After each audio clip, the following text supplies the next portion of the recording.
اچانک انسان کا دل کسی چیز پہ آ جاتا ہے، یہ انسانی فطرت ہے، تو اس پہ پکڑ نہیں ہے۔ صوفیہ کہتے ہیں کہ تمہارا دل اتنا صاف ہو کہ تمہارے دل میں یہ بات بھی نہ آئے، غنا تمہیں نصیب ہو جائے، لیکن اس کے باوجود ہم بشر ہیں، کمزور ہیں، تو کسی شخص کے پاس کوئی چیز دیکھی اور للچا گیا دل اس کی طرف، اور پھر اس کو حاصل کرنے کے لیے کوشش میں تردد میں لگ گیا، دل میں خیال بھی آتے ہیں، وسوسے بھی آتے ہیں، اور ایسی ایسی خواہشات جنم لیتی ہیں کہ انسان خود اپنے پہ ہنستا ہے، لیکن ایسی خواہشات جس کی اتباع میں چل پڑا، جس کی خواہش میں چل پڑا، تو یہ ہلاک کر دینے والی چیز ہے۔ آرزو کا پیدا ہو جانا، حتیٰ کہ آرزو تو آرزو رہی، وسوسے کے پیدا ہو جانے پر بھی پکڑ نہیں ہے اگر اس کی اتباع نہ کی جائے۔ صحابہ نے حضور سے عرض کیا، حضور ہمیں ایسے وسوسے آتے ہیں کہ اگر ہم بیان کر دیں تو قتل کر دیے جائیں، اتنا غلیظ خیال بعض اوقات انسان کے دل کی تختی پہ آتا ہے، دماغ کی سکرین پہ ابھرتا ہے۔ تو فرمایا کہ تم کیا کرتے ہو؟ تو انہوں نے کہا کہ ہم اس کو جھٹکنے کی کوشش کرتے ہیں، جب اس طرح کا کوئی خیال آتا ہے تو بندہ اس کو جھٹکتا ہے، دور کرتا ہے، اور بندہ خوف زدہ ہوتا ہے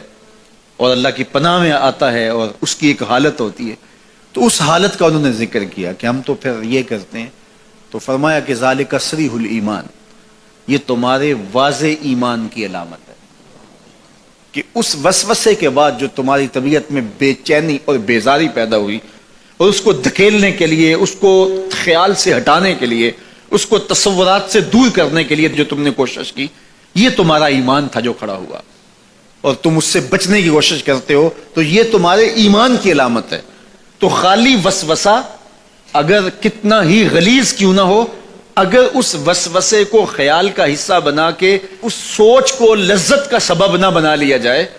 حتیٰ کہ غیر محرم کے اوپر آپ کی نظر پڑ گئی، تو فرمایا النظرۃ الاولی لک والثانیۃ علیک، جو پہلی نظر تجھے حاصل ہوئی تو وہ تیرے لیے ہے، لیکن اگر تو نے نظر کا تتبع کیا اور پھر تیری نظر نے دوبارہ پیچھا کیا تو وہ تیرے اوپر وبال بن جائے گی۔ تو خواہش کا، وسوسے کا، اور کسی ایسی چیز کا دل اور دماغ کی سکرین پہ ابھرنا اور خیال پیدا ہو جانا، یہ کوئی بات نہیں ہے۔ انسانی زندگی کے اندر کتنے ہزار خیالات جو ہے وہ انسان کے دماغ میں جو ہے وہ پیدا ہوتے ہیں، اور پیدا ہو کر کے مٹتے ہیں، پھر نئے پیدا ہوتے ہیں۔ کبھی بھی انسان کا دماغ خالی نہیں رہتا،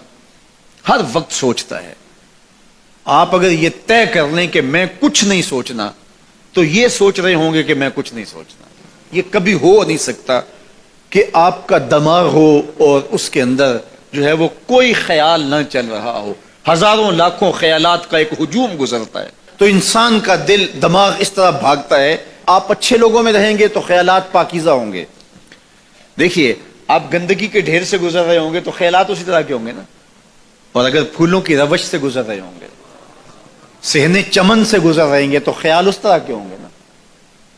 آپ جو ہے وہ کسی بازار سے گزر رہے ہوں گے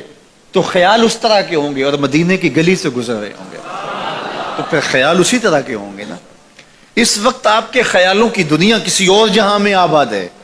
اس لیے کہ آپ رسول اللہ کا فرمان سن رہے ہیں۔ لیکن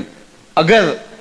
آپ کے سامنے کو گویا غزل گا رہا ہو تو پھر خیال کی وادیوں میں بھٹک کے کہیں آپ اور کھڑے ہوں گے۔ اب بات حضور کے فرامین کی ہو رہی ہے تو تصور پھر گنبد خضرا کے مکی کا ہی ہوگا نا، تصور تو پھر شہر حبیب کا ہی ہوگا۔ لیکن اگر آپ باتیں دوسری جانب کی کر رہے ہو تو تصور پھر ادھر جاتا ہے، اور اسی لیے ہمارے علماء نے کہا کہ گانے کی طرز پہ نعت نہیں پڑھنی چاہیے، اس لیے کہ گانے کی جو معروف طرز ہوگی، جب اس طرز پہ نعت پڑھی جائے گی تو سن آپ نعت رہے ہوں گے، طرز سے آپ کے دماغ اور آپ کے خیالات بھٹک کے کہیں اور چلے جائیں گے۔ اس لیے یہ گوارا ہی نہیں ہے کہ ذکر رسول اللہ کا اور خیال کہیں اور جا رہا ہو، خیال آوارہ ہو اور بھٹک رہا ہو، جب تذکرہ حضور کا ہو رہا ہو تو خیال بھی گنبد خضرا کے مکی کا ہی ہونا چاہیے۔